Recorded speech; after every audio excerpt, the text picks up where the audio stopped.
ଏକୋଇଶ ବ୍ରହ୍ମାଣ୍ଡେ ଯେ ଜୀବ ଜନ୍ତୁ ଥିଲେ, ଅକ୍ଷତ ତଣ୍ଡୁଳ ଦେଇ ସମସ୍ତ ବରିଲେ। ଅନେକ ସମାରୋହେ ସେ ଘେନିଛନ୍ତି ଦୀକ୍ଷା, ମନ୍ତ୍ର ଅକ୍ଷତରେ 10 ଦିଗ କରି ରକ୍ଷା। ତାହାଙ୍କ ଜ୍ୟେଷ୍ଠ ଦୁହିତା ତୁମ୍ଭେ ମାହେଶ୍ୱରୀ, ତ୍ରୈଲୋକ୍ୟ ଠାକୁରାଣୀ ତୁ ଶିବ ମନୋହାରୀ। ତୁମ୍ଭ ଭଳି ଲୋକଙ୍କୁ ତ ବିଡ଼ମ୍ବନା ଏତେ, ତୁମ୍ଭଙ୍କୁ ନ ବରି ଆଉ ବରିଲା କେମନ୍ତେ। ପାର୍ବତୀ ପରି ଦୁହିତା ଈଶ୍ୱର ଜୁଆଇଁ, ଜାଣୁ ଜାଣୁ ଧର୍ମ ଛଡ଼ା ହେଲା ପ୍ରଭୁ ହୋଇ। ଯାତ୍ରା ଜାଗ ଉତ୍ସବାଦୀ ବିବାହ ଯେ ବରି, ଧର୍ମଶାସ୍ତ୍ର ପ୍ରମାଣେ ତ ଜୁଆଇଁ କି ବରି। ଆନ ଜ୍ୱାଇଁ ଠାରୁ ଜ୍ୟେଷ୍ଠ ଜ୍ୱାଇଁ ଅଗ୍ରବାସୀ, ଅବାଧ୍ୟ ଦୁହିତା ପତି ଶାସ୍ତ୍ର ଅଛି ଭାସି। ଆବର ହୋଇଛି ପୂଜା କାଳେ ସମୟେ, ଏଣୁ ବିଡ଼ମ୍ବନା ମୋତେ ଲାଗିଲା ଗୋ ମାଏ। ଅନନ୍ତ କୋଟି ବ୍ରହ୍ମାଣ୍ଡ ଈଶ୍ୱର ହେ ପୁଣି, ତୁମ୍ଭେ ତାହାଙ୍କର ଅଙ୍ଗମାନ ଉଦ୍ଧାରିଣୀ। ନାରଦ ମୁନି ମୁଖରୁ ଏ ବଚନ ଶୁଣି, ମନେ ମନେ ମହାଲଜ୍ଜା ପାଇ ଠାକୁରାଣୀ। ଈଶ୍ୱର ପାର୍ବତୀ ମୁଖ ଚାହିଁ ହସ ହସ, କରତାଳି ମାଇଲେ କ କାର୍ତ୍ତିକ ଗଣେଶ। ଗଙ୍ଗା ଦେବୀ ଶୁଣିଲେ କ ପାର୍ବତୀଙ୍କ କଥା, ତେଣୁ ପାର୍ବତୀ ପାଇଲେ ମନେ ବଡ଼ ବ୍ୟଥା। କହନ୍ତି ସେ ଈଶ୍ୱରଙ୍କ ଆଗେ ମଞ୍ଜୁବାଣୀ, ପିତା ମୋର ଦକ୍ଷ ଅଟେ ସଂସାର କାରେଣୀ। ଜୀବ ଜନ୍ତୁ ପ୍ରାଣୀ ସବୁ ସର୍ଜିଲା ଆପଣେ, ସ୍ଥାପିଣ ଅନୁସନ୍ଧାନ କରି ଜଣେ ଜଣେ। ଆବର କରୁଅଛନ୍ତି ମହାଯୋଗ ସଭା, କାର୍ଯ୍ୟେ ତତ୍ପର ପାଶୋରି ଅଛନ୍ତି ଯେ ଅବା। ନହିଲେ ଯେ ବଣ ଦୂତ ପଠାଇଲେ ବରି, ସେ ଅବା ପାଶୋରି କଲା ବରଣ ନ କରି। କିଏ ବା ଆସୁ ଆସୁ ସେ ନହିଛି ପ୍ରବେଶ, ଅପାର ଦୂର ଅଟଇ ପୁର କୈଳାସ। ବାଟେ ଆସୁ ଅବା ଦୂତ ଶତ୍ରୁ ଗଲା ମରି, ବୋଇଲେ ସନ ରୂପେ ଦେବୀ ଶାକମ୍ଭରୀ। ଶୁଣି ବୋଇଲେ ଈଶ୍ୱର ଦେବୀ ମୁଖ ଚାହିଁ, ଏଥିର କଥା ସଂଖୋଳି ଆସ ତୁମ୍ଭେ ଯାଇ। କିମ୍ପା ଶ୍ୱଶୁରେ ଆମ୍ଭଙ୍କୁ ନ ବରିଲେ ବୁଝ, ଏକେ ବନ୍ଧୁ ଶ୍ରେଷ୍ଠ ଆମ୍ଭେ ଅଟୁ ଦେବରାଜ। ଏଡ଼େ ଅପମାନ କିମ୍ପା ଶ୍ୱଶୁରେ ତ ଦେଲେ, ଆଜ୍ଞା ପାଇଣ ପାର୍ବତୀ ଧାତିକାରେ ଗଲେ। ମହାସିଂହ ଚଢ଼ି ଦେବୀ ଗଲେ ଗଗନରେ, ଯାଉ ଯାଉ ମନ୍ଦ କଥା ଦେଖିଲେ ବାଟରେ। ସମାରୋହେ ଜାଗେ ବିଜେ ଦକ୍ଷ ପ୍ରଜାପତି, ପାର୍ବତୀ ଜାଇଣ ମନେ କଲେ ରାଜା କତି। ବ୍ରହ୍ମାର ମୂଳେ ଦେବତା 33 ଯେ କୋଟି, ତିଳ ତଣ୍ଡୁଳ ପ୍ରୋକ୍ଷଣୀ ପ୍ରଣୀତ ଯେ ଘଟି। ବିଶ୍ୱକର୍ମା ନିର୍ମାଣିଛି ଯାଗଶାଳା ଘର, ସହସ୍ର ଯୋଜନ ଦୀର୍ଘ ପ୍ରତିର ଓସାର। ଯହିଁ ଯାଗ କରୁଥିଲେ ଦକ୍ଷ ପ୍ରଜାପତି, ସେ ସ୍ଥାନେ ସତର ଯାଇ ମିଳିଲେ ପାର୍ବତୀ। ବ୍ରହ୍ମାଦି ଦେବଗଣ 33 କୋଟି, ଯଜ୍ଞ ବିଧି କରୁଛନ୍ତି ସର୍ବେ ହୋଇ ଗୋଷ୍ଠୀ। ବିଶ୍ୱକର୍ମା ଯାଗଶାଳା କରିଛି ନିର୍ମାଣ। ସହସ୍ର ଯୋଜନ ଦୀର୍ଘ ପ୍ରତି 5 ଜୁଣ। ଶିଳା ମଧ୍ୟେ ଗଜଦନ୍ତ ପଲଙ୍କ ସୁପାତି। ଝଟ ଝଟ ଦିଶୁଅଛି ମଣିଗଣ ଜ୍ୟୋତି। ନିଜେ ଦକ୍ଷ ପ୍ରଜାପତି କରୁଛନ୍ତି ହୋମ। ଋଷି କରନ୍ତି ତହିଁ ନାନାବିଧ କର୍ମ। ଏମନ୍ତ ସମୟେ ଯାଇ ପାର୍ବତୀ ମିଳିଲେ। ପିତାଙ୍କ ଚରଣ ବନ୍ଦି ଆଗେ ଉଭା ହେଲେ। ତାଙ୍କୁ ଦେଖି ଦକ୍ଷ କୋପେ ବୋଇଲେ କି କଲୁ। ଏ ମହାଯଜ୍ଞକୁ ମୋର ତୁ କିମ୍ପାଇଲୁ। ମାଗ ମହାଋଷି ଦେବ ଋଷି ମମଋଷି। ଦେବତା ବ୍ରାହ୍ମଣ ମାନେ ସର୍ବେଛନ୍ତି ବସି। ଭରସି ପଶିଲୁ ଆସି ଏଠାରେ କେମନ୍ତେ। ଯୋଗୀର ଭାରି ଯା ତୁହି ଯୋଗିନୀ ଯୁକତେ। ବିଡ଼ମ୍ବନ ରୂପ ଦେଖି ଭର୍ତ୍ତାକୁ ତୋହର। ବରଣୀ ନ କଲା ଯଜ୍ଞ ଶାଳାକୁ ମୋହର। ଭସ୍ମ ବିଲେପନ ଅଙ୍ଗ ଦିଗମ୍ବର ବେଶ। ଦେଖିଲେ କରନ୍ତେ ନିଶ୍ଚୟ ସର୍ବେ ଉପହାସ। ଛୁଇଁଲେ ଅଯାତ୍ରା କାର୍ଯ୍ୟ ନୁହଁଇ ଦେଖନ୍ତେ। ଅହର୍ନିଶି ଶୂଳଟାଏ ଧରିଥାଏ ହସ୍ତେ।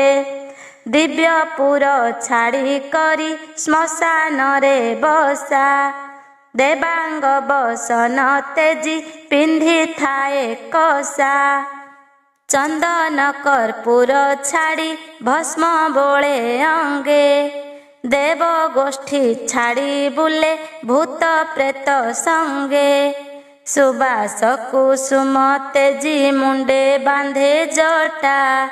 ପାତ୍ର ବୋଲି ଧରିଥାଏ ଲାଉ ତୁମ୍ଭା ଗୋଟା। ଗଜମୋତି ମଣି ରତ୍ନ ହାର ତ୍ୟାଗ କରି। ମନୁଷ୍ୟ ହାଡ଼ର ମାଳା କଣ୍ଠେ ଥାଏ ଭରି। ଅଳଙ୍କାର ହୁଡ଼ି କରେ ସର୍ପ ଆଭରଣ। ବୁଢ଼ା ବଳଦରେ ବସି କରଇ ଗମନ। ସମୟେ ସମୟେ ପୁଣି ଲଙ୍ଗଳା ସେ ହୁଏ। ବାତୁଳଙ୍କ ପ୍ରାୟ ବୁଲି ଭିକ୍ଷା ମାଗି ଖାଏ।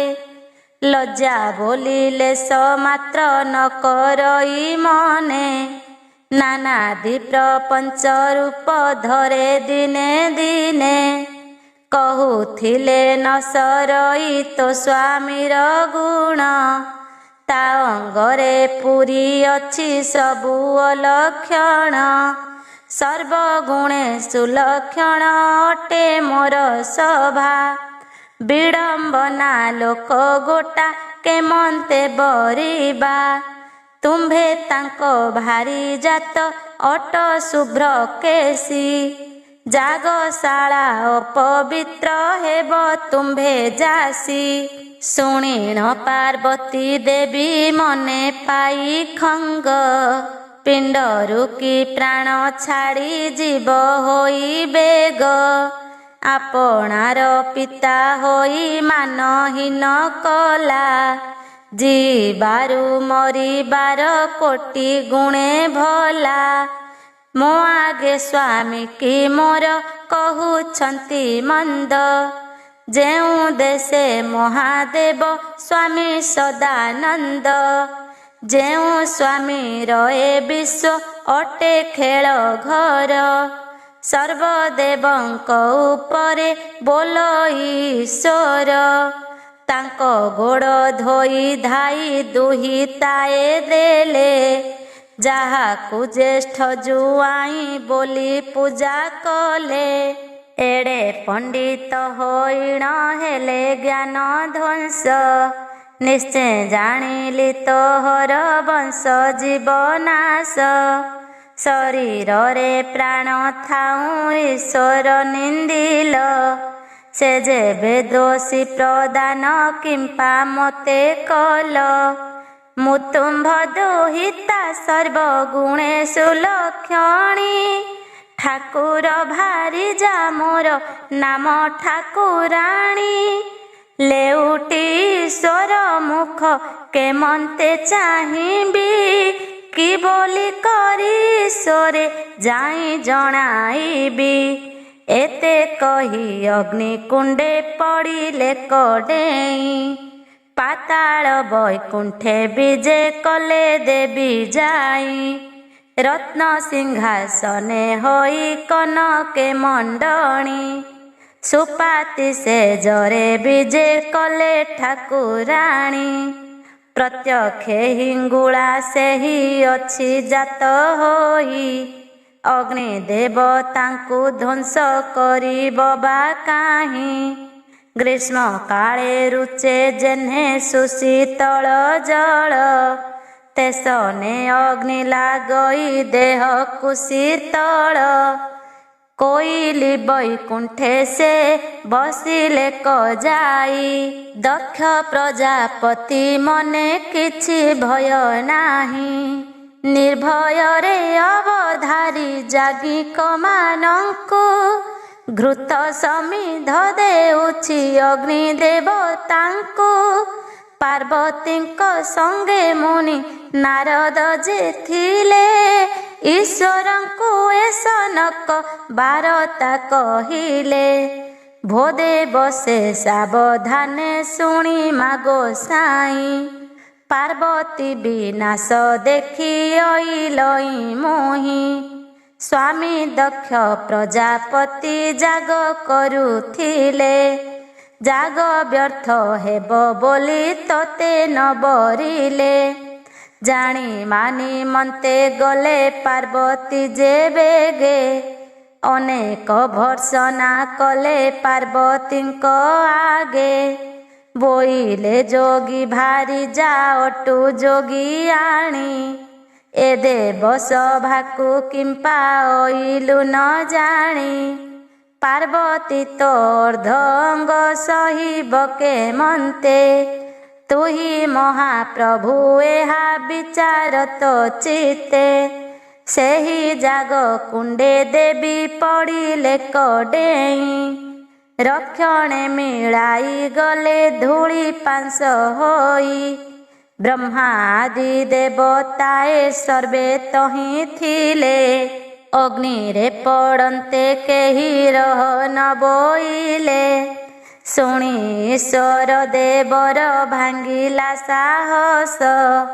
କୋପ କ୍ରୋଟ ଅଗ୍ନି ପ୍ରାୟ ଦହଇ ମାନସ ଆହା ପାର୍ବତୀ ବୋଲିଣ ଉଚ୍ଚେ ପଶୁପତି ଗୁଣମାନ ସୁମରିଣ ବିଳାପ କରନ୍ତି କୋପ ପ୍ରଜ୍ୱଳିତ ହୋଇ କମ୍ପେ ଦେବ କାୟା କେଣେ ଛାଡ଼ି ଗଲ ମୋତେ ଦକ୍ଷରତ ନୟା ଅନ୍ତରିକ୍ଷରେ ଡମ୍ବରୁ ବାଜେ ନବ କୋଟି ବାମ ଡାହାଣେ ଅଛନ୍ତି ନନ୍ଦୀ ଯେ ଭ୍ରୁକୁଟି ବିନାୟକ ଜୟନ୍ତ ଜୟନ୍ତ କାର୍ତ୍ତିକ ଚାରି କୁମରେ ଅଛନ୍ତି ବେଢ଼ି ଚାରି ପାଖ ପଛରେ ଅଛନ୍ତି ରୁଦ୍ର ଅଠାଣୋଇ ଗଣ କୋପେ ବାହାରିଲେ ସ୍ୱାମୀ ଅମ୍ବିକାର ମଣ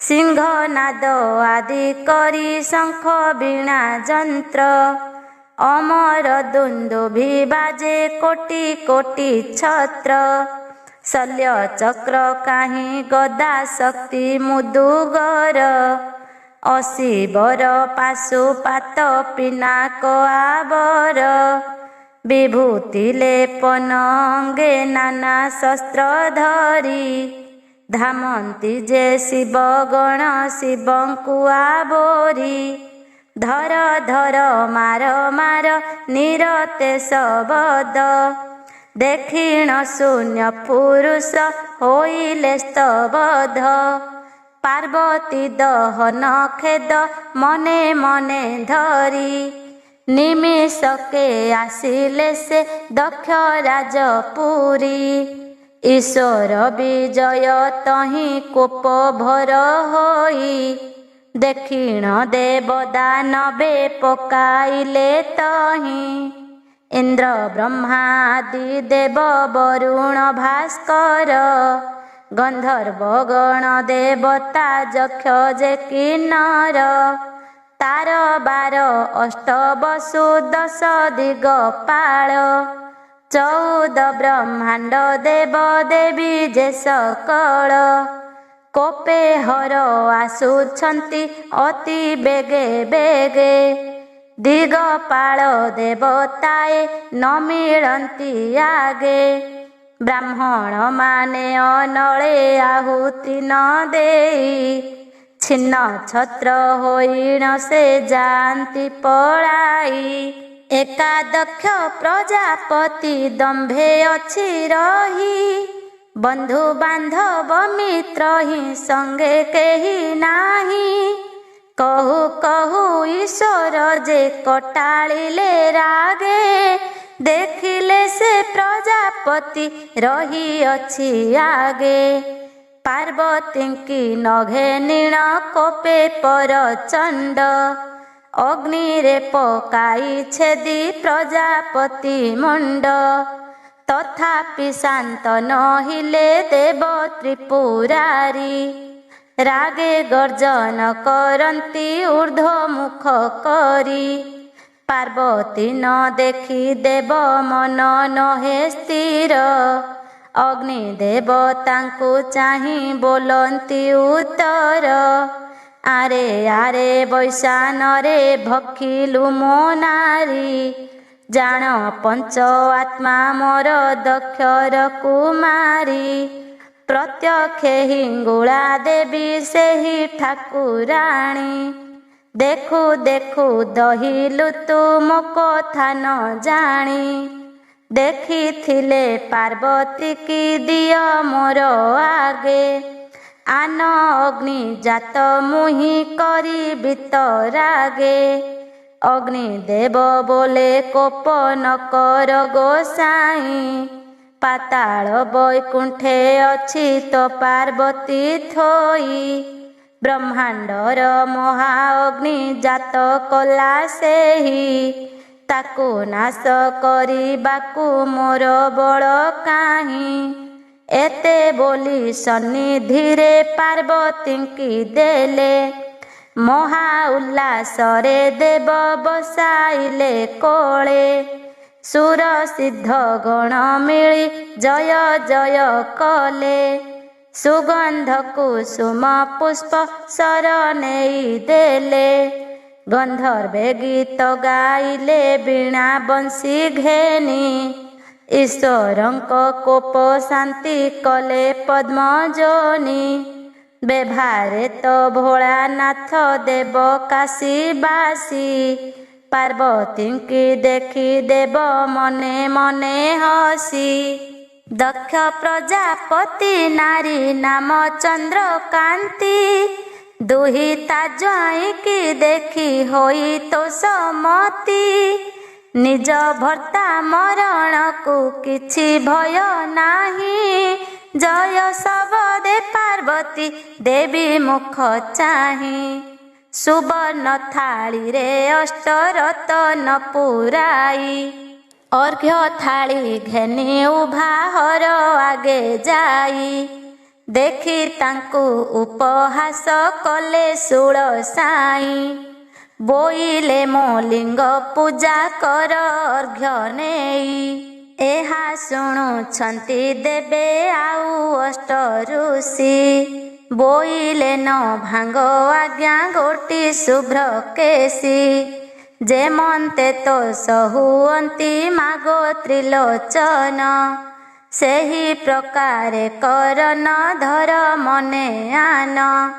ସେ ବଚନ ଶୁଣି ପ୍ରଜାପତିର ଭାରି ଯା ଗନ୍ଧ ପୁଷ୍ପ ଧୂପ ଦୀପ ଦେଇ କଲେ ପୂଜା। ତାହା ଦେଖିଣ ଈଶ୍ୱର ମନେ କଲେ ଭୀତି ବୋଇଲେ ତୁମର ମାତା ଅଟୁ ଚନ୍ଦ୍ରକାନ୍ତି ପ୍ରଜାପତି ଠାରୁ ସତେ ଗୁଣ ମହାଜ୍ଞାତା। ଆମ୍ଭର ନିଜ ଶାଶୁ ତୁ ପାର୍ବତୀର ମାତା। ତୁମ୍ଭର ଭକତି ଦେଖି ଆମ୍ଭେ ହେଲୁ ବଶ। ଯାହା ମାଗିବ ତାହା ମୁଁ ଦେବଇଁ ଅବଶ୍ୟ। ଚନ୍ଦ୍ରକାନ୍ତି ବୋଲେ ଯେବେ ବର ଦେବୁ ମୋତେ। ପାର୍ବତୀର ପିତା ପୁଣି ଯିବ କେମନ୍ତେ। ସଦାଶିବ ବୋଲେ ଶିର ପକାଇଲି ପୋଡ଼ି। ପାଉଁଶ ହୋଇ ପବନେ ଗଲାଣି ତ ଉଡ଼ି। ଶିର ନଥିଲେ କାୟା କେମନ୍ତେ ହୋଇବ। ଶୁଖିଲା ତପନ ଧାତୁ କେମନ୍ତେ ବର୍ତ୍ତିବ। ଚନ୍ଦ୍ରକାନ୍ତି ବୋଲେ ତୁମ୍ଭେ ଦେବଙ୍କ ପ୍ରଧାନ। ନହେଲା କର୍ମକୁ ତୁମ୍ଭେ କରିପାର ଆନ। ନିଶ୍ଚୟ ଯେବେ ମୋତେ ଦୟା କଲ ଦେବ ସ୍ୱାମୀ। ଏକ୍ଷଣି ଜିଆଇ ଦେବୁ ପ୍ରଜାପତି ଆଣି। ଈଶ୍ୱର ବୋଇଲେ ଶିର ଦଗ୍ଧ ଯେ ଅନଳେ। ଆନ ଶିର ଲଗାଇ ମୁଁ ଦେବି ବକ୍ଷସ୍ଥଳେ। ଚନ୍ଦ୍ରକାନ୍ତି ବୋଲେ ଶିର ଏଥେ ପଡ଼ି ନାହିଁ। ମୁଅ ବଳା ସ୍ତ୍ରୀ ଶିର ପାଇବଇ କାହିଁ। ଶିର ଆଣିଦେଲେ ପୂର୍ଣ୍ଣାହୁତି ଦେଲା ବେଳେ। ଛାଗଳ ଛଇ କାଟି ପକାଇଅ ନଳେ। ଦେଖ ଛାମୁରେ ପଡ଼ିଛି ଛାଗ ମୁଣ୍ଡ ଗୋଟି। ଶିରେ ଲଗା ପ୍ରଜାପତି ଅର୍ଘ୍ୟ ଘେନୁ ଉଠି। ଏହାର ଶିର ସାଉଁଟି ଆଣ ଧାତିକାରେ। ନେଇ ତାଳ ଲଗା ପ୍ରଜାପତିର ବେକରେ। ନେଇ ତାକୁ ଲଗା ପ୍ରଜାପତିର ବେକରେ। ଦେଖି ସାଉଁଟି ଆଣିଲେ ଛାଗଳର ଶିର। ଲଗାଇଲେ ପ୍ରଜାପତି ଶିରେ ଧାତିକାର। ଉଠିଲେ ସେ ପ୍ରଜାପତି ପୂର୍ବୁ ହେତୁ ପାଇ। ଶୁକ ବ୍ରହ୍ମା ବୋଲେ ଶୁଣ ନୃପରୀକ୍ଷ ସାଇଁ। ପୂର୍ବର ସେ କଲା କର୍ମ ନୁହଁ ସେ ଆନ। ପ୍ରଜାପତି ଭଳି ଲୋକ ଏଡ଼େ ବିଡ଼ମ୍ବନ। ମାନବର ଛାଗ ମୁଖ ସ୍ୱଭାବେ ତ ଦୁଃଖ। ଆବର ବିଶେଷେ କଲେ ପଛକତି ମୁଖ। ଅଗ୍ରେ ଉଭା ହୋଇଥିଲେ ଗନ୍ଧର୍ବ ଦେବତା। ଅଙ୍ଗାରପ ନଗ ବୋଲେ ବିପରୀତ କଥା। ଈଶ୍ୱର ଦେବତା ଏଡ଼େ ବିପରୀତ କଲେ।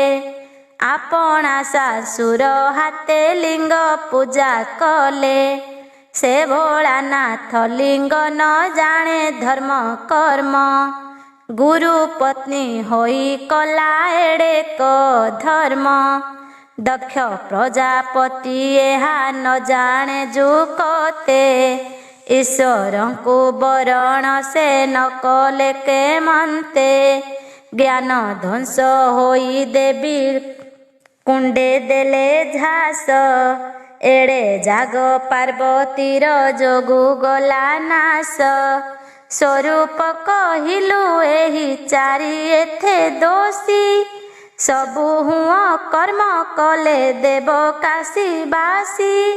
ଏହା ଶୁଣି ସଦାଶିବ କଲେ ମହାକୋପ। ଅଙ୍ଗାରପ ନଗେ ଚାହିଁ ବୋଇଲେ ରେ ବାପ। ଚନ୍ଦ୍ରର ଜ୍ୟେଷ୍ଠ ପୁତ୍ର ତୁ ସ୍ୱର୍ଗକୁ କାରେଣୀ। ବିଦ୍ୟାଧରଙ୍କ ଉପରେ ଅଟୁ ଶିରୋମଣି। ଧନ ଜନ ଯୌବନ ଗର୍ବେ ଦେଲୁ ବାଛି। ବାଳକ ପ୍ରାୟ ନ ଜାଣୁ ହାନି ଲାଭ କିଛି। ଗୁରୁ ମହାଗୁରୁ ଆମ୍ଭେ ଆମ୍ଭକୁ ନିନ୍ଦିଲୁ। ସଚି ଗର୍ଭେ ଜନ୍ମି ମହାପାତ କର୍ଜିଲୁ। ଜାଣୁ ଜାଣୁ ଆଚରିଲୁ ତୁହି ଦୁଷ୍ଟ ବୁଦ୍ଧି। ଯାଅ ତୁ ଅସୁର ହୁଅ ଆଜ ହୁଅ ବଧି। ପ୍ରଥମରୁ ଆଦ୍ୟ ଚାରି ଜନ୍ମ ପରିଜନ୍ତେ ମ୍ଲେଚ୍ଛ ଆଦି ନିଶାଚର ହେବୁ ଶୁଦ୍ଧ ଚିତ୍ତେ। ପୁଣି ଇନ୍ଦ୍ରର ନନ୍ଦନ କଲା ମହାଭୀତି ବୋଇଲେ ସାପ କାରଣ କହ ପଶୁପତି। ଈଶ୍ୱର ବୋଇଲେ ତୁହି ବହିଲୁ ମତ ଗର୍ବ ମନୁ ଏକ ଏକ ସ୍ତ୍ରୀ ଗଣ୍ଡା ଯୁଗ ଜୀବ। ତଦନ୍ତରେ ସ୍ୱୟଂଭୁବ ମନୁ ଯେ ହୋଇବ ଏକ ସ୍ତ୍ରୀ ଗଣ୍ଡା ଯୁଗ ସେ ଭୋଗ କରିବ। ତଦ ଅନ୍ତେ ହେବ ପୁଣ ବୈବସ୍ୱତ ମନୁ ଏତେ ଯୁଗ ଯାଏ ରହିଥିବ ତୋର ତନୁ। ଦ୍ୱାପର ଯୁଗରେ ହେବ ଭାରତ ସମର ଜଗନ୍ନାଥ ଜନ୍ମ ହେବେ ନନ୍ଦ ଗୋପ ଘର।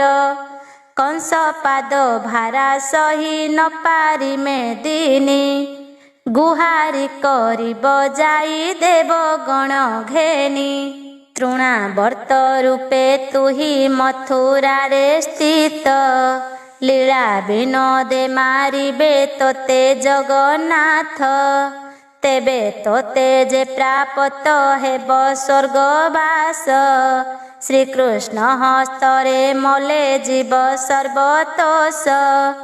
ଏତେ ଯୋଗୀ ନିଜ ପଦ ପାଇ ବୁଝେ ତୁହି ଏସ ନକ ଆଜ୍ଞା ଦେଲେ ପାର୍ବତୀର ସାଇଁ। ଶୁଣ ହୋ ପରୀକ୍ଷ ରାଜା କହି ଶୁକ ଜ୍ୟୋତି ଶ୍ରୀ ଭାଗବତ ପୁରାଣ ଅଟେ ପୁଣ୍ୟ କୀର୍ତ୍ତି। ତୁଜେ ପଚାରିଲୁ ତୃଣାବର୍ତ୍ତ ପୂର୍ବବାଣୀ ପାପାଧି ପାପ ମାନ ତୁ କ୍ଷୟ କର ଶୁଣି। ଏସ ନ ପ୍ରକାରେ ତୃଣାବର୍ତ୍ତ ହେବ ଜାତ କୃଷ୍ଣ ହସ୍ତେ ପ୍ରାଣ ଦେଇ ଲଭି ସ୍ୱର୍ଗ ପଥ। ବାସବର ଜ୍ୟେଷ୍ଠ ପୁତ୍ର ସ୍ୱର୍ଗ ଅଧିକାରୀ କାମଦେବ ସୁତ ସଚି ଗର୍ଭୁ ଅବତରୀ। କହ ଅଚ୍ୟୁତ ଦାସ ହରି ବଂଶ ଶୁଣ ଅପୁତ୍ରିକ ଦୋଷ ନାଶ ହୋଇବ ତକ୍ଷଣ। ପଢ଼ିଲେ ସକଳ ସାପୁ ହେଳେ ଯିବ ତରି ବୈକୁଣ୍ଠରେ ସ୍ଥାନ ଦେବେ ମୋହନ ମୁରାରୀ। ଶ୍ରୀକୃଷ୍ଣଙ୍କ ଉଠିଆରି ଉତ୍ସବ ଓ ତୃଣାବର୍ତ୍ତ ବୋଧେ କଂସର ଖେଦ। ଏଥୁ ଅନନ୍ତରେ ପୁଣି ପାହିଲା ରଜନୀ ଗଗନେ ଉଦୟ ହେଲେ ସ୍ୱାମୀ ଦିନମଣି। ନିତ୍ୟ କର୍ମରେ ଲାଗିଲେ ଗୋପ ସର୍ବଜନ ନନ୍ଦର ଘରେ ଉତ୍ସବ ଉଠିଆରି ଦିନ। ଅନେକ ଦାନ ଦକ୍ଷିଣା ବ୍ରହ୍ମାଙ୍କୁ ଯେ ଦେଲେ ଈଶ୍ୱର ଆଳେ ଉଲ୍ଲେଖ୍ୟ ଗୋଦହନ କଲେ। କାଳରାତ୍ରି ଦେବୀ ଆଗେ ଦେଲେ ବଳି ଭୋଜା ଅନେକ ସମ୍ଭାରେ କଲେ ଷଷ୍ଠୀ ଦେବୀ ପୂଜା। ଘରେ ଘରେ ଦେଲେ ପୁଣି ଚନ୍ଦନର ଛେରା ଦ୍ୱାରେ ତୋରଣ ଲମ୍ବାଇ ଦେଲେ କେରା କେରା। ସିଞ୍ଚି ପୁଷ୍ପ ଧୂପ ଧୂଆଁ ନଈ ମିଶ ପ୍ରାୟ ଜମ୍ବିଳ କଦଳୀ ଖଣ୍ଡ ରସ ଖଜାମୟ। ପଇଡ଼ ସର ପଣା ଯେ ଅଧା ମଲବଣୀ ଅନ୍ତୁଡ଼ିର ଭସ୍ମମାନ ସଜାଇଲେ ଆଣି। ଏଣେ କଂସ ସିଂହ ଦ୍ୱାରେ ଶବ ପଡ଼ୁ ପୁଣି କଂସ ଚିଆଇଁ ଉଠିଲା ଶେଷ ବଦ ଶୁଣି। ଏକାହାର ଗଣ୍ଡି ମୁଣ୍ଡ ବୁଝିଆ ସଜାଇ ଏମନ୍ତ ଆଜ୍ଞା ଦିଅନ୍ତେ ଲୋକେ ଗଲେ ଧାଇଁ। ଦେଖିଲେ ପଡ଼ିଛି ତୃଣାବର୍ତ୍ତ ଗଣ୍ଡି ମୁଣ୍ଡ ଗିରିମନ୍ଦର ପରାଏ ଦିଶଇତା ପିଣ୍ଡ। ପର୍ବତ ଶିଖର ପ୍ରାୟ ଅସୁରର ଶିର ଦେଖି ଥୟ କରେ ହୁ ତୃଣାବର୍ତ୍ତ ବୀର। ନଗ୍ରଜନ ମାନେ ହେଲେ ଆଶ୍ଚର୍ଯ୍ୟତା ଦେଖି ଶ୍ରବଣେ ହସ୍ତ ଦେଇଣ ବୁଝିବେନି ଆଖି। କେବଳେ ଆମ୍ଭ ଦେଖନ୍ତେ ନଥିଲା ଏ କଥା, ନୟନେ ଦେଖିଲେ ନାହିଁ ଏସନ ବ୍ୟବସ୍ଥା। କେବଲୁଛନ୍ତି ଏହି ତ ଅକଣ୍ଟକ ପୁରୀ, ଏଡ଼େ କର୍ମ କେହୁ କଲା ମନେ ନ ବିଚାରି। କେବଲେ ହାକୁଅବା କଂସ ରାଜା ଦଣ୍ଡ, ନହିଲେ ପଡ଼ନ୍ତା କାହୁଁ ଦ୍ୱାରେ ଗଣ୍ଡି ମୁଣ୍ଡ। କେବଳ ଇଏ ଅଟଇ କଂସ ପ୍ରାଣ ସଖା, ଅଷ୍ଟମଲଙ୍କ ଉପରେ ଅଟେ ଅଗ୍ରଲେଖା। ମାତା ଏହାର ପୁତନା କୋପେ ଯାଇଥିଲା, ପାଶେ ନାହିଁ ଏହା ମାତା ଅଦଭୁତେ ମଲା। ମାତ୍ର ପୁତ୍ରକୁ ଯେ ଥିଲା ଏସନକ ଯୋଗ, ଲଲାଟ ଲେଖନ କଥା ଯାକୁ ଯାହା ଭୋଗ। ଏସନକ ବିଚାରନ୍ତେ ନଗ୍ରପୁର ଜନ, ଡଗରା ଯେ କଲା କଂସ ଛାମକୁ ଗମନ। ବୋଲେ ଦେବ ସାବଧାନେ ଶୁଣ ନର ନାହା, ଅଗୋଚର ସିଂହ ଦ୍ୱାରେ ଦେଖିଲୁ ତ ଯାହା। ତୁମ୍ଭର ଭଣଜା ତୃଣା ବର୍ତ୍ତ ମହାବୀର, ବେନିଖଣ୍ଡ ହୋଇ ପଡ଼ି ଅଛି ସିଂହ ଦ୍ୱାର। କେ କଲା ଯେ ଏହି କୃତ୍ୟ ନ ଜାଣିଲୁ ତଥ୍ୟ, ଦେଖିଲୁ ପଡ଼ିଛି ତୃଣା ବର୍ତ୍ତନର ନାଥ। ପୁତନା ନାଶ ଯିବାର ଆଗୁ ଜାଣିଥିଲୁ, ତୃଣାବର୍ତ୍ତ ସିଂହ ଦ୍ୱାରେ ପଡ଼ିଛି ଦେଖିଲୁ। ଶୁଣି କଂସ ରାଜା ବେଗେ ପାଦେ ବିଜେ କଲା, ନବର ସିଂହ ଦୁଆରେ ପ୍ରବେଶ ହୋଇଲା। ଆହା ଭଣଜା ମୋହର ବୋଲି ଶୋକ କରି, ଚିତ୍ତ ଅନ୍ତରାଳ ହେଲା ଶୋକେ ଦଣ୍ଡଧାରୀ। ତୋହର ଜୀବନ୍ତେ ଥିଲେ ମୋର ସବୁ ଥିଲା, ଜାଣିଲି ତ ଅନ୍ତେ ମୋର ସବୁ ନାଶ ଗଲା। ଏବେ ମଥୁରା ଲୋକେ ହେଲେ ଅରକ୍ଷିତ, ତୋରେ ତୃଣାବର୍ତ୍ତ ବୀର ମୋର ପଞ୍ଚଭୂତ। କାଗେ କହିବି ବତ୍ସ କଲା ଏଡ଼େ କର୍ମ, ଇଷ୍ଟ କୁଟୁମ୍ବେ ମାଇଲା ଗୋପେ ହୋଇ ଜନ୍ମ। ନିଶ୍ଚୟ ଜାଣିବି ହେଲା ବିପାକର କାଳ, ଦିନକୁ ଦିନ ପଡ଼ୁଛି ଅଧିକ କଟାଳ। ସାମାନ୍ୟ ଲୋକ କାହିଁକି କରିବାକୁ ଏହା, ଅସମୟ କାଳେ ଧାତା ହୋଇଲା ଅସାହା। ଯେ ବଣ ବୀରଙ୍କ ନାମେ ଦେବେ କରି ତାସ, ମୋହର କର୍ମ ଏ ମନ୍ତ ଗଲେ ପୁଣି ନାଶ।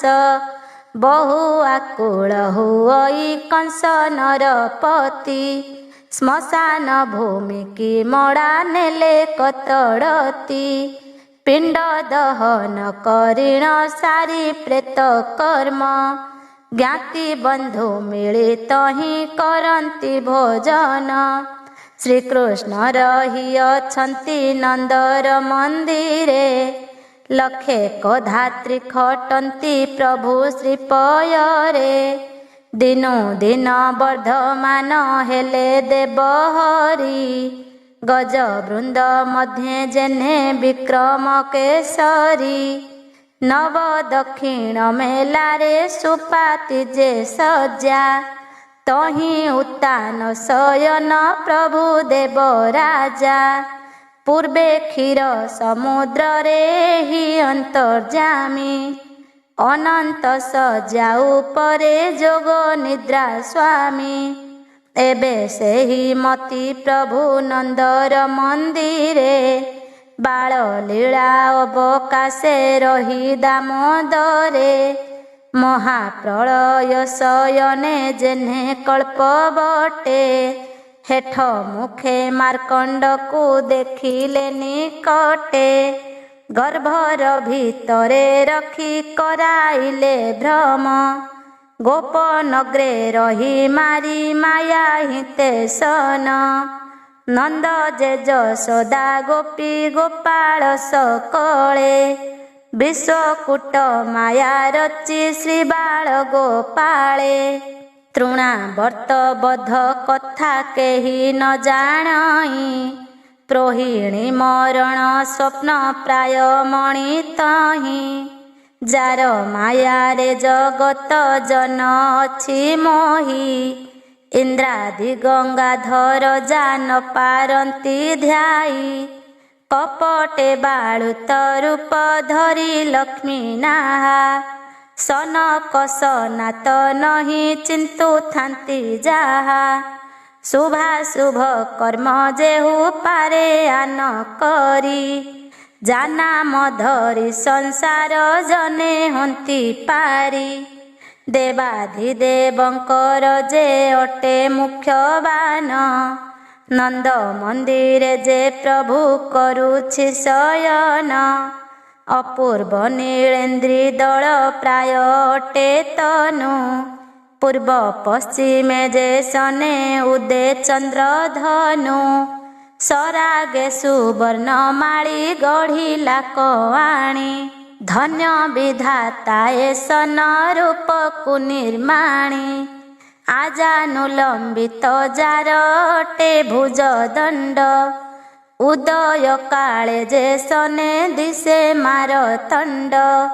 ବିମ୍ବ ଫଳ ଜିଣି ରଙ୍ଗ ଧରର ଶୋଭା। ରାଜୀବ ଲୋଚନ ସୁଧାକର ମୁଖ ପ୍ରଭା। ହସ୍ତି ଥୋର ହସ୍ତେ ଜାଣି ଶୋଭା ବେନି ଭୁଜ।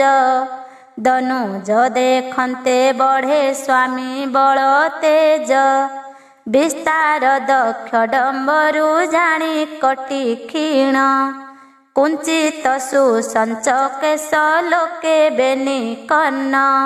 ସ୍ଥାବର ଜଙ୍ଗମ କୀଟ ଆଦି ଚାରି ଖ୍ୟାନି। ସବୁ ଦେବଙ୍କ ଠାକୁର ଶ୍ରୀ ରତ୍ନମଣି। ଅଙ୍ଗେ ଅଙ୍ଗେ ତେଲ ଜର ଜର ଶିରେ ରଙ୍ଗ ଟୋପି। ଜାଜଲ୍ୟ ତେଜକୁ ଶୋଭା ପାଉଛି ଅଦ୍ୟାପି। ରାଜୀବ ଲୋଚନ ଚାରୁ କଜଳର ରେଖା। ଘୃମିତ ଲୋଚନ ସ୍ୱାମୀ ତ୍ରୈଲୋକ୍ୟ ସଖା। ପାରୁଷେ ଅଛନ୍ତି ଧାତ୍ରୀ ଗଣ ମାନେ ବେଢ଼ି। ସୁବର୍ଣ୍ଣ ଖଟେ ସୁପାତି ଉପରେ ପହୁଡ଼ି। ଅଧାମ ଯେ ଦୁଧ ସରେ ଗୋଟି କାଲହୁଣି। ଭୋଜନ କରନ୍ତି ଷଡ଼ରସ ଚକ୍ର ପାଣି। କୃଷ୍ଣ ରୂପ ଦେଖି ସର୍ବ ଗୋପାଙ୍ଗନା ଗଣେ। କ୍ଷଣେ ନ ଛାଡ଼ନ୍ତି ବସିଥାନ୍ତି ଅନୁକ୍ଷଣେ। ରୂପ ଗୁଣ ବାହୁ ନୀଳ ଏକୁଆରେ କହି। ଭୋ ସଖୀ ଦେଖ ଏ କେଭେ ମାନବ ନୁହଁଇ। କେବଳ ଦେବତା କୁଟେ ହୋଇଅଛି ଜାତ। ଥୋକେ ବୋଲନ୍ତି ଅଟଇ ଏ ଯେ ମନ ମଥ। ଏସନ ପୂର୍ବ ରୂପ ଦେଖିଲା ତ ନାହିଁ। କେବଳେ ଚକ୍ଷୁ ନିର୍ମଳ ହେଲା ମୁଖ ଚାହିଁ। କେବଳ ଏହାକୁ ସେ ବାଳକ ନ ବୋଲ। ବିରହିଣୀ ସ୍ତ୍ରୀଙ୍କର ଅଟଇ ଏ ସଲ। ଜନ୍ମ ହେଲା ପୁତ୍ର ଗୋଟି କନ୍ଦର୍ପର ରୂପ। କେବଳେ ଗୋପନଗର କ୍ଷୟ ଗଲା ପାପ। କେବଳେ ଧାତା କାରଣ କରି ସେବେତେ। ଏହାର ସଙ୍ଗତେ ସଙ୍ଗ ହୋଇ ବାକି ସତେ। କେବଳ ଏହାର ଯେ ହେବା ପରିଚାରି। ଈଶ୍ୱରଙ୍କ ସେବା କଲେ ଏହା ଲଭି ପାରି। ଗୋପପୁର ଲୋକଙ୍କର ଭାଗ୍ୟ ଉଦେ ହେଲା। ମୁକ୍ତି ଗତି ଦାତା ଆସି ପାଖରେ ମିଳିଲା। ବାଟରେ ପ୍ରାପତ ଆସି ହେଲା ଅଷ୍ଟନିଧି। ଅସାଧନ କୁସାଧନ କରି ବିକି ବିଧି। ନନ୍ଦ ଯଶୋଦା ଗୋ ପୂର୍ବେ କେତେ ପୁଣ୍ୟ କରି ପରମାନନ୍ଦ ପୁରୁଷ ମିଳି ଦେହ ଧରି ଗୋପନରେ ତହିଁ ନବ ଲକ୍ଷ ଗୃହବାସୀ ଯେ ଯାହା ଶ୍ରଦ୍ଧାରେ କୃଷ୍ଣ ଦେଖୁଛନ୍ତି ଆସି ସମସ୍ତ ଗୋପୀଙ୍କ ମନ ମୋହି ନାରାୟଣ ଘରେ ଘରେ ପୁରେ ପୁରେ ଭାଳିଣ ଅନୁକ୍ଷଣ ଅପୁତ୍ରିକ ଘରେ ହେଲା ଏହି ପୁତ୍ର ଜାତ ତେଣୁ ନନ୍ଦ ଯଶୋଦାର ମନ ଆନନ୍ଦିତ ଅନେକ ସାନନ୍ଦ ପୁଣି ନନ୍ଦ ଯଶୋବନ୍ତୀ ନଟ ଭାଟ ଯଉତି ସେ ବଧାଇ ଦିଅନ୍ତି ଦିନୁ ଦିନ ଆନନ୍ଦ ଯେ ବଢ଼େ ଗୋପପୁରେ ବଡ଼ ଆନନ୍ଦ ଉତ୍ସବ ନନ୍ଦର ମନ୍ଦିରେ କୋଟି ପାଦେ କମଳିନୀ ବିଜେ କଲେ ଆସି ଅମର ଭୁବନ ବାର ସତୀ ପ୍ରାୟ ଦିଶି ବୃଦ୍ଧମାନେ ପାଲଟିଣ ହେଲେ ନବଯୁବା ଅଧିକେ ଗୋପନଗର ଦିଶିଲା ଶୋଭା ଅବସନ୍ତରେ ବସନ୍ତ ବହେ ଘନ ଘନ ଝିଙ୍କ ପକ୍ଷୀ ସୁକ ସାରି କୋଳାହଳ ସୋନ ରୋଗ ଶୋକ ଚିନ୍ତା ନାହିଁ କାହାରି ହିଁ ଅଙ୍ଗେ ଲଭିଲେ ଧର୍ମ ମାର୍ଗ ଶ୍ରୀକୃଷ୍ଣ ଅଙ୍ଗ ସଙ୍ଗେ ଇତି ଶ୍ରୀ ଭାଗବତ ଗ୍ରନ୍ଥ ପୁଣ୍ୟ ଧ୍ୱନି ଧର୍ମ ଅର୍ଥ କାମ ମୋକ୍ଷ ସିଦ୍ଧ ହୋଇ ପୁଣି ପବତ୍ରଏ ଗଙ୍ଗା ଜଳ ଗ୍ରନ୍ଥ ପୁଣ୍ୟମୟେ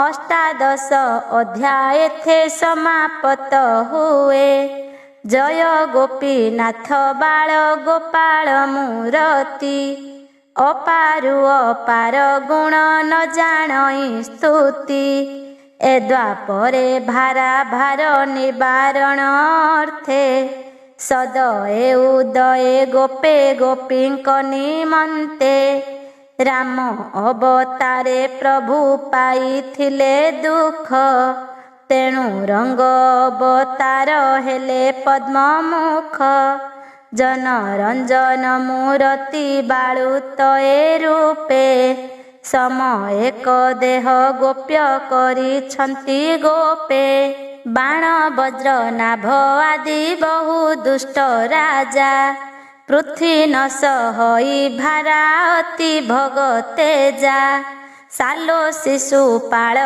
ଦନ୍ତ ବକ୍ର ଯେ ରୁକ୍ମିଣୀ ଏହାଙ୍କ ନାମ ଧରନ୍ତେ ତ୍ରାସ ଦେବଗଣ ଅନେକ ଦର୍ପିଷ୍ଠେ ଯହୁଁ ହେଲେ ପୃଥ୍ୱୀ ଜାତ ଗୋବ୍ରାହ୍ମଣ ଋଷି ତପତ୍ରାସୀ ଅନୁବ୍ରତ ସ୍ୱାହା ସୋଧା ବୈଶ୍ୟ ଦେବ ହୋମ ଜପ ମୂଳେ ଧର୍ମ ଅର୍ଥ ଥାପନା ନ ହେଲା ରବି ତଳେ ସକଳ ଦେବଙ୍କ ମନ ହୋଇଲା ଉଚାଟ ବୁଡ଼ିଲା କ ଧର୍ମ ମାର୍ଗ ବଢ଼େ ପାପ ବାଟ ତୁମ୍ଭେ ଯେବେ ନ ପାଳିବ ଏହି ବସୁନ୍ଧରୀ ଆବର ଆନ ବଳେ କି ରକ୍ଷା କରିପାରି ନମସ୍ତେ ବାଳ ମୁକୁନ୍ଦ ଯଶୋଦାଙ୍କ ବଳା ଗୋବିନ୍ଦ ନାମ ସଂସାର ସାଗରକୁ ଭେଳା ସେ ଦେବଙ୍କ ପଦ୍ମ ପାଦେ ଲୋଟୁ ମୋର ମାଥ ଅଚ୍ୟୁତାନନ୍ଦ ଦାସ ମୁଁ ପ୍ରଭୁର ଭକତ ଶ୍ରୀକୃଷ୍ଣଙ୍କ ଦୋଳି ଶୁଆଣି ଏଥୁ ଅନ୍ତେ ଶୁକ ମୁନି ଦ୍ରହସିତ ହୋଇ ବୋଲନ୍ତି କହିବା ଶୁଣ କୁରୁ ନର ସାଇଁ ଶ୍ରୀକୃଷ୍ଣର ଦୋଳି ଲୀଳା କ୍ରୀଡ଼ାର ସବାଣୀ କୋଟିଏ ଜନ୍ମର ପାପ ଯିବ ଏହା ଶୁଣି ସ୍ତମ୍ଭନ ମୋହନ ବିଦ୍ୟା ବୈଶ୍ୟ ଉଚ୍ଚାଟନ ଧରଣ ଧାରଣ ପୁଣି କୁହୁ କଞ୍ଜନ ନୃତ୍ୟ ଗୀତ ତାନ ଲୟ ରହସ୍ୟ ଜ୍ୟୋତିଷ ନାଟକ ନାଟିକା ଯୋଗ ପୁରାଣ ଭବିଷ୍ୟ ରୁଦ୍ଧ ସିଦ୍ଧ ଆଦି ବିଦ୍ୟା ସଂସାରେ ଯେ ଅଛି, ଦୋଳି କ୍ରୀଡ଼ା ବିନୋଦକୁ ସମ ନୁହେଁ କିଛି। ରଙ୍ଗ ଅବତାର ବିଷ୍ଣୁଙ୍କର ବାଳ ଲୀଳା, ଗୋପୀ ଗୋପାଳଙ୍କ ସଙ୍ଗେ କଲେ ନାନା ଖେଳା। ତ୍ରୟତ୍ରିଂଶ କୋଟି ଦେବେ ଗୋପୀ ରୂପ ଧରି, ଗୋବିନ୍ଦ ଚିତ୍ତ ରଞ୍ଜିବା ପାଇଁ ଅବତରି। ଯମୁନା ନିକୁଞ୍ଜ ବନେ ଯେତେ ବୃକ୍ଷ ଶୋଭା, ପାଉଛନ୍ତି ଶେଷ କଳେ ସ୍ୱର୍ଗ ଦେବୀ ଦେବା। ନାରାୟଣ ଅବତାର ହୋଇଛନ୍ତି ଯହିଁ, ଦେବେ ଅଗୋଚରଣରେ ଜାଣିବେ ତ କାହିଁ। ଦିନୁ ଦିନ ବର୍ଦ୍ଧମାନ ହେଲେ ଚକ୍ରପାଣି, 21 ଦିନେ କଲେ ଦୋଳିରେ ସୁଆଣି। ଘରମାନ ମଣ୍ଡି ଦେଲେ ଚନ୍ଦନର ଛେରା, ଅପୂର୍ବ ଝିନ ବାସରେ ପାରିଲେ ପାଏରା। ନେତ ପତନି ଝରିରେ ଶୋଇବା ମାଞ୍ଜିଷ୍ଠ, ଦୋସରା ବସନରେ ନାନା ବର୍ଣ୍ଣ ପାଟ। ବାସନ୍ତୀ ମାଧବୀ ମଲ୍ଲି ବଣ ମଲ୍ଲି କଳା, କାହିଁ ଲମ୍ବିଛି ସୁଗନ୍ଧ କୁସୁମର ମାଳା। ଉଭା ତୋରଣ ଦର୍ପଣ ଲମ୍ବେ ପନ୍ତି ପନ୍ତି, ଗୋବିନ୍ଦ ଦୋଳି ସଆଣି ମନ୍ଦିରେ ମଣନ୍ତି। ଅମର ବୈକୁଣ୍ଠ ରମ୍ୟ ମନୋହର ସ୍ଥାନ, କପିଳାସପୁର କିବା ଅମର ଭୁବନ। କର୍ପୂର କସ୍ତୁରୀ ଗନ୍ଧ ପନିଅର ଆଣି, ଶରୀର ଆମୋଦେ ମୁକ୍ତ ମନ୍ଦିର କି ଜାଣି। ଦେଖି ଗୋପନଗ୍ର ଲୋକେ ହୋଇଲେ ଉସତ, କେବଳ ନୁହଁ ଇଏ ଜାଣନର କୃତ୍ୟ। କେବଳ ଦେବତା ଆସି କଲେ ଥିବି କେବଳ ନୂଆ ଏହି କଂସ ରାଜା ରାଜେ। କେବଳ ନନ୍ଦ ଘରେ ଦୋଳି ସୁଆଜ, ଅପୁତ୍ରୀ ପୁତ୍ର ପାଇଲା କରିବା ନା କାର୍ଯ୍ୟ। ସହସ୍ରେ କବ ଖରାଜେ ମଣ୍ଡିଲେ ସୁସଞ୍ଚ, ନାହିଁ ପଟାନ୍ତର ସ୍ୱର୍ଗ ପାତାଳ ଯେ ମଞ୍ଚ। ତହିଁ ଉପରେ ଶୋଭଇ ସୁବର୍ଣ୍ଣର ଚାଳ, ଖଞ୍ଜିତ ଅଷ୍ଟରତନ ପତନି ଚିରାଳ। ବେଦୀର ଉପରେ ଶୋଭା ଜାଣ ଖମ୍ବ ଗୋଟି, ଅଳଙ୍କାର ସବୁ କରି ଶରୀରେ ଚହଟି। ମଣିମାଣିକ୍ୟ ମୁକୁତା ଝରା ଝୁମ୍ପା ଲମ୍ବେ, ନନ୍ଦଦତ୍ତ କମରାଜି ବିରାଜଇ ଖମ୍ବେ।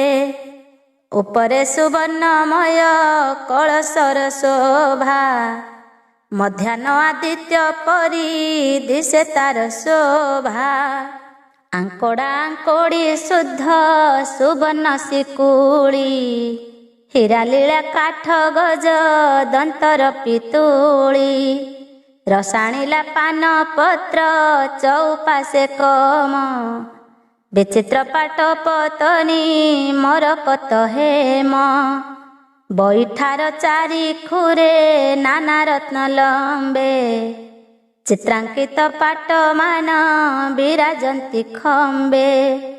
କୁବେର ଭଣ୍ଡାରୁ ରତ୍ନ ନିଜେ ବାଛି ଆଣି, ବିଶ୍ୱକର୍ମା ଖଞ୍ଜି ଅଛି ଯାହାକୁ ନିର୍ମାଣି।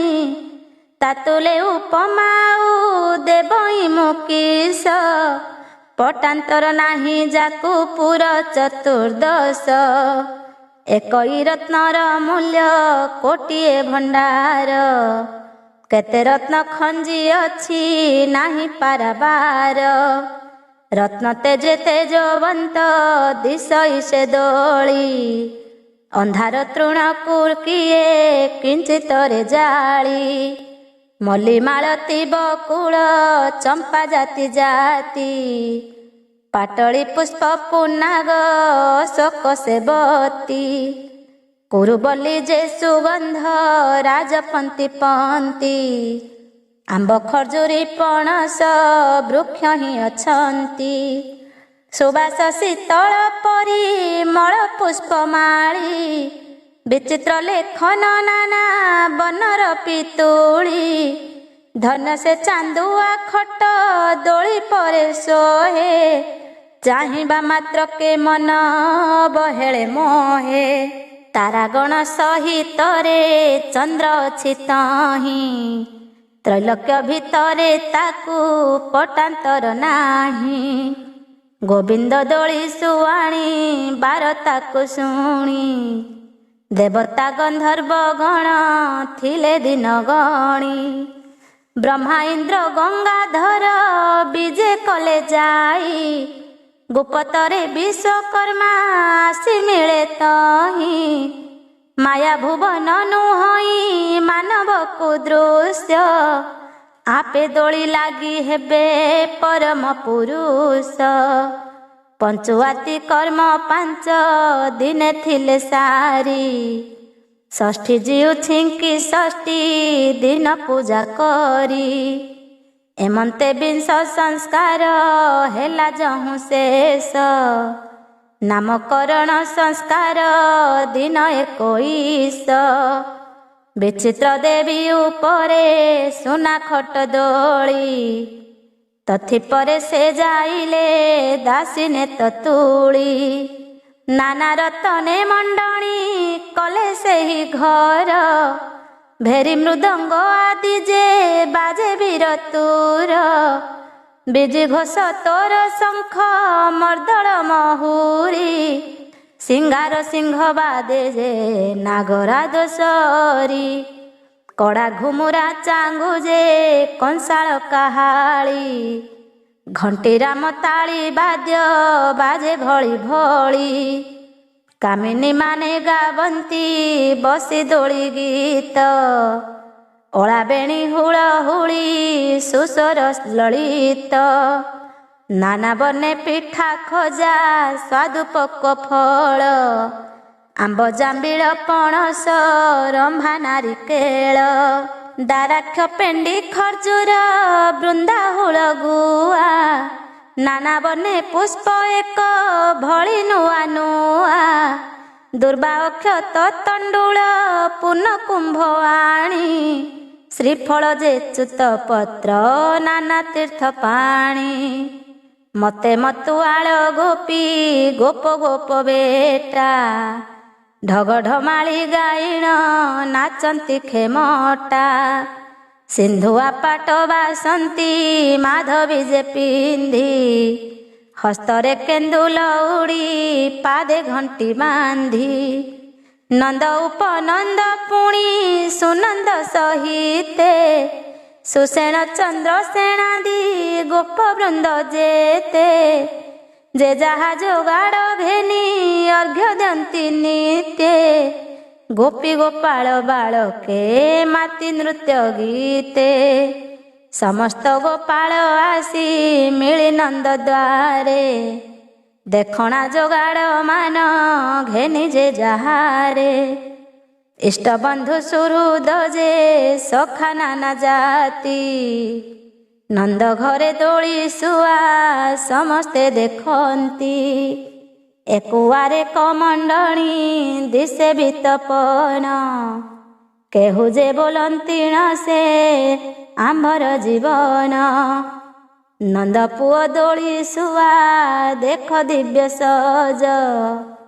ତହିଁ ବିଜୟ ଦେବାଧି ଦେବଙ୍କର ରାଜ ପ୍ରତ୍ୟକ୍ଷେ ମାନବ କୀର୍ତ୍ତି ପ୍ରାୟ ଦିଶୁ ନାହିଁ ବିଷ୍ଣୁର ଭୁବନ ପ୍ରାୟ ନିର୍ମଳ ଦିଶଇ ସୁକ ବୋଇଲେ ଶୁଣ ହେ ପରୀକ୍ଷ ନୃପଣୀ ବିଚିତ୍ର ଭାଗବତ ଏ ଶ୍ରୀକୃଷ୍ଣର ବାଣୀ ଏ ସମୟେ ବସୁଦେବ କରଇ ବିଚାର ନନ୍ଦ ଘରେ ଛାଡ଼ିଥିଲି ପୁତ୍ରକୁ ମୋହର 21 ଦିନ ହେଲା ଆଜକୁ ଗଣନ୍ତେ କିସ ନାମ ଦେବ ନନ୍ଦ ଜାଣିବି କେମନ୍ତେ ଗୁରୁଙ୍କୁ ଗୁପତେ ପେଶି ବୁଝିବି ସକଳ ସେ ଗଲେ ବାରତାଣି କହିବେ ସକଳ ଏତେ ବିଚାରି ଗାର୍ଗ୍ୟଙ୍କୁ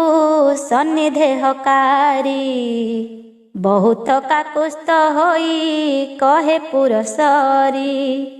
ବୋଲଇ ହେ ଗାର୍ଗ୍ୟ ତୁମ୍ଭେ ଶୁଣ ମୋର କଥା, ତୁମ୍ଭଠାରୁ ସୁହୃଦମ ନାହିଁ ନା ସର୍ବଥା। ତୁମ୍ଭେ ବା ଜାଣ ମୋହର ବେଦ ନାହିଁ ଯେତେ, ପରମ ବ୍ରହ୍ମ ମୁନି ତୁ କହିବଇ କେତେ। ତୁମ୍ଭେ ଆମ୍ଭ ପୁରୋହିତ ପଣ୍ଡିତ ଅଗ୍ରଣୀ, ଭୂତ ଭବିଷ୍ୟତ ଆଦି ତିନି କାଳ ଜାଣି। ଭୂମୁନି ତୁମ୍ଭର ମୁହିଁ କରିବି କି କାର୍ଯ୍ୟ, ଅତ୍ୟନ୍ତ ଗୁପ୍ତ କଥା କହିବଇ ଆଜ। ତୁମ୍ଭେ ଜାଣ କଂସ ଷଡ଼ ପୁତ୍ର ବଧ କଲା, ପୁତ୍ରେକ ପୁଣି ଯେ ଗର୍ଭୁ ସଂକ୍ରମିଣ ଗଲା। ଏବେ ନନ୍ଦ ଘରେ ପୁତ୍ରେ ଅଇଲି ମୋ ଥୋଇ, ତୁମ୍ଭ ବିନୁ ସେ କଥା ମୁଁ ଆନେ କହି ନାହିଁ। ଆଳ ତାର ନନ୍ଦ ଘରେ ଦୋଳି ଶୁଆ ପୁଣି, କି ନାମ ଦେଇ ଆସିବ ତୁମ୍ଭେ ଶୁଣି ମୁନି। ଜାଣିଲେ ଲାଗିବ କଂସ ମନେ ବଡ଼ ବ୍ୟଥା, କେହି ନ ଜାଣିବେ ମୁନି ଯେମନ୍ତ ଏକଥା। ବସୁଦେବ ବାକ୍ୟ ଶୁଣି ଗାର୍ଗ୍ୟ ମୁନି ଖୁସି, ସେଠାବକୁ ଯିବି ବୋଲି ଆମ୍ଭେ ଅଛୁ ଆସି। ସକଳ ଦେବତା ଥିବେ ସେଠାରେ ଗୁପତେ, ଆମ୍ଭ ଭଳି ଲୋକର ତ ଯିବାର ଯୁକତେ। ଶୁଣି ବସୁଦେବତୀ ସନ୍ତୋଷ ହୋଇଲେ, ସେହି ଅନୁକୂଳେ ଗାର୍ଗ୍ୟ ଗୋପପୁରେ ଗଲେ। ଅରହିଣ ମନ ଦଣ୍ଡ ଜାନେ ମୁନିବର, ତକ୍ଷଣେ ପ୍ରବେଶ ଯାଇ ନନ୍ଦର ମନ୍ଦିର। ଦେଖିଲେ ଗୋପନଗର ଅତ୍ୟନ୍ତ ମଣ୍ଡନ, ସ୍ୱହସ୍ତରେ ବିଶ୍ୱକର୍ମା କରିଛି ନିର୍ମାଣ। ପ୍ରଶଂସା କରି ମିଳିଲେ ମୁନି ନନ୍ଦ ଆଗେ, ନମସ୍କାର କଲେ ନନ୍ଦ ଯଶୋଦା ଉଦ୍ବେଗେ। ରତ୍ନ ଝରିରେ ଯଶୋଦା ଦିଅନ୍ତି ପାଣି ତୋଳି, ଆପଣେ ନନ୍ଦ ମୁନିଙ୍କ ଶ୍ରୀପାଦ ପଖାଳି। ଦୁର୍ବାକ୍ଷତ ଗନ୍ଧ ପୁଷ୍ପ ନୈବେଦ୍ୟ ଦେଲେ, ଭକତି ଭାବେ ମୁନିଙ୍କ ଗୌରବ କଲେ। ସୁବର୍ଣ୍ଣ ପିଢ଼ାରେ ପୁଣି କୃଷ୍ଣାଜିନ ପାଡ଼ି, ଗୌରବ ପାଇ ମୁନି ବସିଲେ ତା ମାଡ଼ି। ନନ୍ଦ ବୋଲେ ମୁନି ହେ ମୁଁ ଲୋଡ଼ୁଥିଲି ଯାହା, ବାଞ୍ଛା ସିଦ୍ଧ ହେଲା ଏବେ ପାଇଲଇଁ ତାହା। ପ୍ରତ୍ୟକ୍ଷ ବ୍ରାହ୍ମଣ ତୁମ୍ଭେ ତପି ମୁଖ୍ୟବାନ, ବୈଦ ବୈଦିକ ବିପ୍ରଙ୍କ ମଧ୍ୟରେ ପ୍ରଧାନ। ପ୍ରୟାଗ ତୀର୍ଥରେ ବଟ ଉପରକୁ ଯାଇ, ପ୍ରତ୍ୟକ୍ଷ ମଣି କନିକା ତୀର୍ଥେ ଝାସ ଦେଇ। ମହାପୁଣ୍ୟ କରିଥିଲେ ତୁମ୍ଭ ଭେଟ ହୋଇ, ପୂର୍ବଜନ୍ମର ପୁଣ୍ୟରୁ ତୁମ୍ଭଙ୍କୁ ମୁଁ ପାଇ। ଭୂମୁନିୟ ପୁତ୍ରୀ ଘରେ ପୁତ୍ର ହୋଇ ଜାତ, କରିଛି ଦୋଳି ଶୁଆଣି 21 ରାତ୍ର। ଯେବେ ତପବନ୍ତ ମୋର ଘେନି ଲୋଟି ସେବା, ବେଦଶାସ୍ତ୍ର ପ୍ରମାଣରେ ନାମ ବାଛି ଦେବା। ଗାର୍ଗ୍ୟ ବୋଇଲେ ହେ ନନ୍ଦ ଶୁଣ ମୋର ବାଣୀ, ଏବେ ନିପୁତ୍ର ତୁମ୍ଭର ଦେବ ଶିରୋମଣି। ପୃଥିବୀର ଭାରା ଭାର ନିବାରିବା ପାଇଁ, ନାରାୟଣ ଯେ ମନୁଷ୍ୟ ଜନମି ଅଛଇ। ଲଭିବୁ ସୁଫଳ ଗତି ହେଲୁ ପୁଣ୍ୟମୟ, କୋଟିଏ ଜନ୍ମର ପାପ ଗଲା ତୋର କ୍ଷୟ। ସନକାଦି ଋଷି ଯାକୁ କରୁଛନ୍ତି ଧ୍ୟାନ, ସେ ବିଷ୍ଣୁ ହୋଇଲେ ଆସି ତୋହର ନନ୍ଦନ। ଏଥିରୁ ଅଧିକ ଲାଭ କି ଅଛି ବୋଲିବା। ପୂର୍ବ ଜନ୍ମେ କରିଥିଲୁ ଜପ ତପ ସେବା, ତେଣୁ ପୁତ୍ର ରୂପେ ବେ ଲଭିଲୁ ଶ୍ରୀହରି। ତୋ ସମାନେ ଭାଗ୍ୟବନ୍ତ ନାହିଁ ତିନି ପୁରୀ।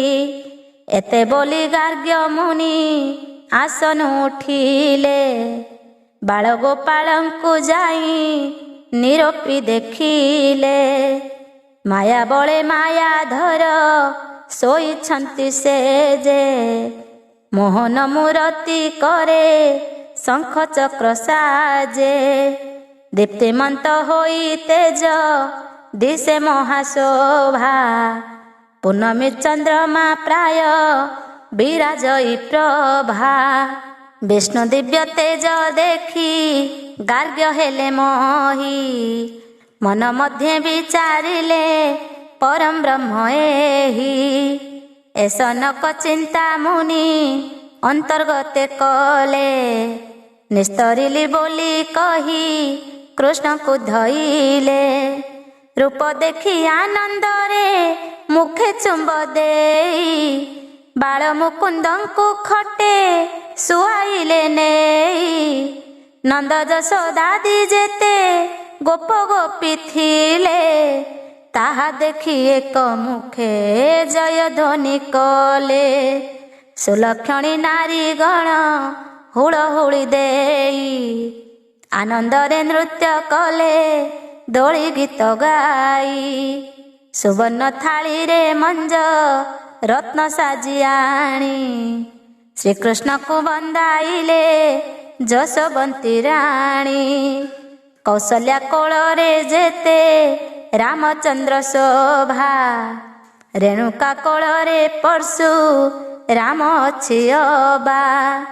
ଅନୁସୂୟା କୋଳେ ଯେହ୍ନେ ଦେବାନ୍ତକ ମୁନି, ଯଶୋଦା ଦଶନ୍ତି ତେହ୍ନେ କୃଷ୍ଣ କୋଳେ ଘେନି। ଭାଦ୍ର ଶୁକ୍ଳ ତ୍ରୟୋଦଶୀ ତିଥି ବୁଧବାର, ଶତ ଭିକ୍ଷା ନାମେ ରୁକ୍ଷ ଅଟେ ସେ ଦିନର। ବାଳକ ନାମେ କରଣ ବ୍ୟତିପାତ ଯୋଗ, କନ୍ୟା ସଂକ୍ରାନ୍ତିରୁ ପଞ୍ଚ ବିଂଶ ଦିନ ଭୋଗ। ଏସନ ବାରତା ସ୍ୱର୍ଗେ ପାଇ ପୁରୁହୂତ, ଧାତିକାରେ ବିଜେ କଲେ ଚଢ଼ି ଐରାବତ। ଗନ୍ଧର୍ବ ଅପସରାଗଣ ଘେନି ସଙ୍ଗତରେ, ପ୍ରବେଶ ହୋଇଲେ ଆସି ଗୋପ ନିକଟରେ। ତାର ବାର ନକ୍ଷତ୍ର ଯେ ଗ୍ରହ ଗଣ ତିଥି, କେତୁ ମଙ୍ଗଳ ଯେ ରାହୁ ବୁଧ ବୃହସ୍ପତି। ଚନ୍ଦ୍ର ସୂର୍ଯ୍ୟ ଅଗ୍ନିଦେବ ଈଶାନ ସହିତେ, ଦ୍ୱାଦଶ ଯେ ବିଶ୍ୱଦେବା ଅଷ୍ଟନାଗ ପୁତ୍ରେ। ନନ୍ଦପୁତ୍ର ଦୋଳି ଶୁଆ ଦେଖିବାର ପାଇଁ, ଏକ ଦୃଷ୍ଟିରେ ଚାହାନ୍ତି ଆକାଶରେ ଥାଇ। ଅଗସ୍ତି ଯେ ଅଙ୍ଗିରସ ଭୃଗୁ ଗାର୍ଗ୍ୟ ଋଷି, ସନକ ଯେ ସନାତନ ବିଶ୍ୱଦେବାଶିଷି। ଭରଦ୍ୱାଜ ଗୌତମ କର୍ଣ୍ଣ ବେଦ ବ୍ୟାସ, ବିଶ୍ୱାମିତ୍ର ପରାଶର ବଶିଷ୍ଠ ଲୋମେଶ। ପ୍ରଚେତା ଦୁର୍ବାସାଦି କପିଳ ଯେ ମୁନି, ପୌଲସ୍ତ୍ୟ ବିଭାଣ୍ଡକ ଋଷି ଶୃଙ୍ଗ ଜ୍ଞାନୀ। ବାଲ୍ମୀକ ବୈଶମ୍ପାୟନ ବ୍ରହ୍ମ ବେତା, ରୋମାଞ୍ଚ ମରିଚି ଅଷ୍ଟ ବକ୍ର ମହାଜ୍ଞାତା। କ୍ରତୁପୁଲ୍ଲହ ଯେ ମୁନି ଆଭର ସୁକାନ୍ତି, ବିଶ୍ରବା ସହିତେ ସପ୍ତ ମୁନି ତହିଁଛନ୍ତି। ନବ ବ୍ରହ୍ମାଦି କର ବାଳଖିଲ୍ୟା ଯତି, ମିଳାଇ ବୃହତ ସାମ ଗାୟନ କରନ୍ତି। ଅନେକ ଶିଷ୍ୟ ଅଛଇ ସଙ୍ଗେ ବ୍ରହ୍ମଚାରୀ, ସ୍ୱସ୍ତି କଲ୍ୟାଣ ବଚନ ମୁଖରେ ଉଚ୍ଚାରି। ଗୋବିନ୍ଦଙ୍କ ଦୋଳ ଯାତ୍ରା ଦେଖିବାର ପାଇଁ ଅଲେଖ ଆସନ ଭିଡ଼ି ଶୂନ୍ୟଗାମୀ ହୋଇ ରତ୍ନାକର କଟକରୁ ବରୁଣ ଅଇଲେ। ଆକାଶ ମାର୍ଗେ ଅନ୍ତର ହୋଇ ନ ରହିଲେ। ସତ୍ୟଯୁଗ ଆସି ପୁଣି ମିଳିଲେ ତାକତି। ଶୁଦ୍ଧ ସ୍ଫଟିକରେ ରଥ ଆରୋହି ତଡ଼ତି। ଅମୃତ ଘଟ ଗୋଟିଏ ଘେନି ଦକ୍ଷ କରେ। ବାମରେ ରୁଦ୍ରାକ୍ଷ ଶୋହେ ରୁଦ୍ରାକ୍ଷ କଣ୍ଠରେ। ଦରହସି ତବ ଚନେ କରି ସ୍ତୋତ୍ର ଗାନ। ଉତ୍ତମ ବସ୍ତ୍ର ଧାରଣ ଦେହେ ଶୁକ୍ଳବର୍ଣ୍ଣ। ଶୋଭା ପାଉଛି ରତନ କୁଣ୍ଡଳ ଶ୍ରବଣେ। କନ୍ଧେ ଉତ୍ତରି ବସନ ପଇତା ସୁବର୍ଣ୍ଣେ। ଅଷ୍ଟରତନେ ଜଡ଼ିତ ପାପି ଜାକାୟା। ପ୍ରତ୍ୟକ୍ଷେ ଧର୍ମ ପୁରୁଷ ସତ୍ୟ ଯୁଗ ଦୟା। ନବଲକ୍ଷ ସେନା ଘେନି ସେ ସତ୍ୟ ପୁରୁଷ। ଅର୍ଦ୍ଧ ଆକାଶେ ରହିଲେ ଦେବତାଙ୍କ ପାଶ। ତାଙ୍କ ସମୀପରେ ଆସି ତ୍ରେତା ନାମେ ଯୁଗ। ସମାରୋହେ ପହଞ୍ଚିଲେ ଚଢ଼ି ମତ ନାଗ। ଉଦଣ୍ଡ ଧବଳ ଛତ୍ର ରାମରେ ଶୋଭିତ। ଦିଶ ଇସେ କରିବର ବଳେ ମଦ ମତ। ରସାଣିଲା ସୁନା ପରି ସେ ପୁରୁଷ ତନୁ। ବାମ କରେ ବିରାଜଇ ସ୍ୱର୍ଣ୍ଣମୟ ଧନୁ। କଣ୍ଠେ ରତ୍ନ ହାର କଟି ତଟେ ପୀତ ବାସ। ମୁକୁଟ କୁଣ୍ଡଳ ଆଭରଣ ଦିବ୍ୟ ବେଶ। ତାଡ଼ ତୋଡ଼ର କିରୀଟ ବଳୟ ଯେ ହାର। ମଣିମାଣିକ୍ୟ କଣ୍ଠରେ ଶୋହେ ସପ୍ତ ସ୍ୱର। ହସ୍ତର କାମୁକ ଧରି ପୁରାଇଛି ବାଣ। କନ୍ଧେ କାଳ କଳ୍ପାନ୍ତକ ନାଶେ ବେନିତ୍ରଣ। ଛାମୁରେ ତୀକ୍ଷ୍ଣ ଖଡ଼ଗ ଶୂନ୍ୟେ ଅଛି ରହି। ଆଜ୍ଞା ମାତେ ଦେବ ଦୈତ୍ୟ ନରଙ୍କୁ ଛେଦଇ। ଆଠ ପଦ୍ମ ଗଜ ଚଢ଼ିଛନ୍ତି ଚଉପାଶେ। ନିମିଷକେ ବହୁ ଲୋକ ଲଙ୍ଘି ପାରଇ ସେ। ନିରପେକ୍ଷ ପୁରୁଷ ସେ ପୁଣ୍ୟମୟ କାଏ। ଧର୍ମ ଜୟ କରି ପାପେ ପରାଭବ ଦିଏ। ଶତ୍ରୁ ମିତ୍ର ଉଦାସୀନ ତାର ତିନି ନାହିଁ। ନିରପେକ୍ଷ ପୁରୁଷ ସେ ପୁଣ୍ୟ ଗୁଣ ଗ୍ରାହୀ।